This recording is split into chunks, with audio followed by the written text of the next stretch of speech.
사전에 필요한 게 무엇인지 알아보고 차종 구매와 도입을 하게 됩니다. 구체적으로 어떤 규격인지, 능력치는 어떤지, 또 가격은 전반적으로 어떤지 등을 알아보게 됩니다. 일정 시간을 기다린 뒤 주문한 차종을 인도받고 그 뒤 비로소 운행에 들어가게 됩니다. 하지만 자동차는 인도받는 것으로 끝나는 것이 아닙니다. 어느 날 갑자기 차량에 문제가 발생할 수도 있고 그때에는 수리가 필요합니다. 경우에 따라서는 부품 교체를 해야 할 수도 있습니다.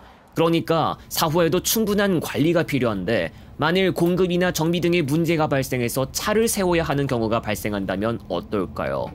수입산 버스, 우리나라가 아닌 타국에서 들여온 버스를 주로 뜻합니다. 완제품을 들여올 수도 있지만 국가 실정에 맞는 모델을 따로 제작할 수도 있습니다. 현재 국산 버스 브랜드는 현대자동차 그룹을 포함해 KGM, 우진산전 등이고 그 외 브랜드는 주로 타국 브랜드에 해당합니다. 이름을 꽤나 들어봤던 브랜드도 포함되고 우리나라 브랜드지만 해외산 버스 반조림 모델도 운행하고 있습니다. 수입산 자동차를 들여 운행하는 것은 그렇게 어색한 일은 아닙니다. 이미 수입산 승용차를 운행하는 경우를 어렵지 않게 볼 수 있기 때문입니다. 우선 해외에서 출시된 버스와 우리나라의 실정을 비교해서 살펴보면 우리나라에서 버스가 운행하기 위해선 폭 2500mm를 만족해야 하는 규정이 있습니다. 그러나 해외에서는 폭이 이보다 더 넓은 버스 모델도 있어 우리나라의 완제품으로 수입해도 일반적인 도로에서 운행할 수 없습니다. 그렇기 때문에 해외 브랜드의 버스가 우리나라에서 운행하려면 폭 2500mm 규정에 맞는 모델을 내놓아야 비로소 가능하다는 이야기입니다. 실제로 유럽 브랜드의 버스가 우리나라에서 차지하는 비중은 적은 편인데 그나마 우리나라에서 규정된 규격 기준을 맞춰서 도입된 차량들이 운행하고 있는 겁니다. 일반 시내버스는 물론 광역버스 부문까지 심지어는 시티투어 버스도 수입산을 쓰는 경우를 볼 수 있습니다. 규정만 고치면 수입산 버스를 도입할 수 있는 경우의 수가 더 늘어나거나 지나친 브랜드 보호 또는 심각한 출고 지연도 개선해낼 수 있을 것이라는 의견은 존재하지만 단순히 구매와 도입만을 생각하고 넘어갈 수 있는 문제가 아닙니다. 그리고 이미 수입산 버스가 과거보다는 더 많이 도입된 측면도 있는데 시내나 마을버스, 광역버스 부문의 중국산 전기버스 개체수가 늘어났기 때문입니다. 우선 정비와 수공급을 이야기해 볼 필요가 있습니다. 자동차는 사용할 동안 문제가 하나도 일어나지 않는다는 보장은 아무래도 없습니다. 잔고장이라도 일어날 수 있는데 이때 수리해야 하고 필요시 부품을 교체해야 할 수 있습니다. 수리하는데 부품이 필요하다면 그것을 공수해야 하는데 여기서 수공급에 문제가 발생한다면 수리가 필요한 차량은 운행을 하지 못할 수도 있습니다. 우리나라 브랜드 가운데서는 네오버스가 국내 공장 정리 이후 공급망 구멍이 커졌다는 이야기도 나왔을 만큼 이전보다 관리하기가 더욱 어려워졌을 정도, 그리고 수입산 자동차도 사후 관리에 제동이 걸릴 만큼 망이 부실하다면 곤란한 경우는 꼭 발생하기 마련일 겁니다. 수공급에 문제가 생겨 장시간 차량을 고치지 못하는 시나리오라면 상황은 충분히 나쁘다고 할 수 있죠.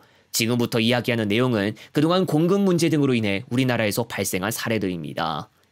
유럽산 버스는 2004년부터 200호 굴절 버스가 서울 시내버스에서 운행된 전력이 있습니다. 일반적인 단층 버스 모델보다도 더 많이 태울 수 있는 특징을 갖고 있었던 이 굴절 버스는 금방 문제가 발생했습니다. 2005년 한 차량은 엔진 고장을 일으켰는데 부품 수입이 늦어지면서 운행을 2달 가까이 못했습니다. 운수사는 버스를 도입할 당시 부품이 함께 들어오지 않았다고 불만을 토로했고 이 당시 부품 수급에 문제가 있다는 단점도 제기됐습니다. 거의 매일같이 운행을 해야 하는 영업용 차량이 2달 가까이 쉬었다는 것은 좋은 현상이 아닙니다. 같은 해 또 다른 한 버스는 종로의 한 교차로에서 멈췄는데 운수사 정비사가 바로 출동했지만 정확한 고장 내용을 알지 못했으며 수입사 정비사가 살펴보고 나서야 원인을 밝혔다는 이야기가 전해집니다. 알고 보니 배터리 잔량이 부족해 바퀴가 자동으로 멈췄던 겁니다. 20년 전에 일어난 문제라고 하지만 문제 발생 시 조속한 대처나 해결이 어렵다는 치명적인 단점을 가지고 있었습니다. 냉난방 장치가 우리나라 실정과 맞지 않아 차량 내 온도에 대한 불만도 제기됐으며 200호 굴절 버스의 문제점은 수입사 측에서도 마땅한 대책을 내놓지 못했습니다. 결과적으로 200호 버스의 서울 시내 버스 정착은 실패한 겁니다. 역시 안전으로 직결되는 어떤 한 부품의 조달이 어려워져도 곤란합니다. 지난 2018년 김포의 한 시내버스에서 벌어진 일입니다. 한 운수사는 만트럭버스 코리아 저상버스 라이온스 시티를 도입해서 운행하고 있었습니다. 어느 날 한쪽 창문이 사고로 깨졌는데 그 자리를 아크릴판으로 메꿨습니다. 당시 운수사 관계자는 수입산 차량이라 규격에 맞는 유리가 없다고 밝혔습니다. 그런데 아크릴판으로 메꾸면서 운행을 강행한 것이었기에 논란이 일었고 수리가 완료될 때까지 휴차해야 했다는 지적도 나왔습니다. 김포시 관계자는 안전기준 위반에 해당하기 때문에 과태료 행정처분을 하겠다는 예고를 남기기도 했습니다. 또 유로6 세대 차량에서 갑자기 엔진 트러블이 발생한다면 아찔해집니다. 트럭에서도 발생한 것과 공통점이 있는 문제입니다. 경기도의 광역버스 운수사들에 도입한 만트럭버스 코리아 2층 버스는 2019년부터 2021년 5월까지 여러 차례 문제가 발생했습니다. 당시 만트럭버스 코리아의 엔진 문제, 버스와 트럭을 함께 살펴보면 오일 세퍼레이터와 EGR과 관련한 결함이 직간접적으로 연관되어 있다는 것을 알 수 있습니다. 2021년 5월 11일에는 고속도로에서 운행 도중 갑자기 엔진 시동이 꺼지는 사고가 일어났습니다. 이 차량은 다행히도 관성을 이용해 갓길에 세우면서 사고를 피할 수 있었지만 버스가 갑자기 멈춰섰다면 또 다른 큰 사고로 이어질 수도 있었습니다.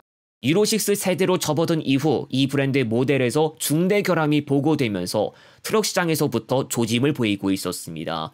엔진 문제는 이미 보고되고 있었는데 한 트럭 차주가 운행 도중 차량 엔진이 깨져 수리를 받았지만 일주일 만에 또 깨졌습니다. 만트럭버스 코리아 2층 버스 문제를 해결하기 위해 2021년에만 수리보조금 약 18억 원을 들였습니다. 그러나 잦은 결함 발생으로 인해 예산이 불필요하게 투입되는 문제가 지적됐고 결국 조기 대폐차라는 카드를 꺼냈습니다. 경기도 광역버스뿐만 아니라 군산에서도 활약했지만 매각했다는 이야기가 전해지는데 2023년 당시 군산시 관계자는 고장 발생 시 부품 수급이 어렵다는 말을 꺼냈습니다. 결과적으로 엔진 등 만일의 상황 발생 시 관리의 실패와 정비의 조건 중 하나인 원활한 수급에 어려움이 겹치면서 만트럭버스 코리아 2층 버스는 버림받는 모델로 전락했습니다. 중국산 전기버스도 수급 때문에 골치 아픈 경우가 있었습니다. 지난해 5월 운행 중 전기버스가 시동이 꺼지면서 갑자기 멈춰서는 사고가 2건 발생했고 7월에도 발생했습니다. 2017년과 2018년 당시 포톤사 전기버스를 총 18대 도입한 이 운수사는 지난해 7월 당시 11대가 운행하지 못하고 있었고 잔여 차량들도 주행 중 시동 꺼짐이 일어나 우려되고 있었습니다. 운수사는 제작사 측에 수리 요청을 했지만 수리와 부품 수급이 원활하지 않았고 배터리 일부를 받긴 했어도 수리하려면 중국에서 기술자가 와야 했습니다.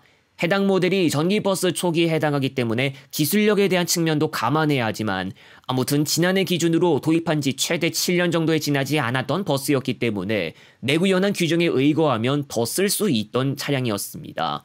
그러나 수급 문제 등으로 조속히 수리하지 못하면서 공백이 발생했다는 겁니다. 지금까지 이야기했던 것들은 차량 규격과는 상관없는 문제였습니다.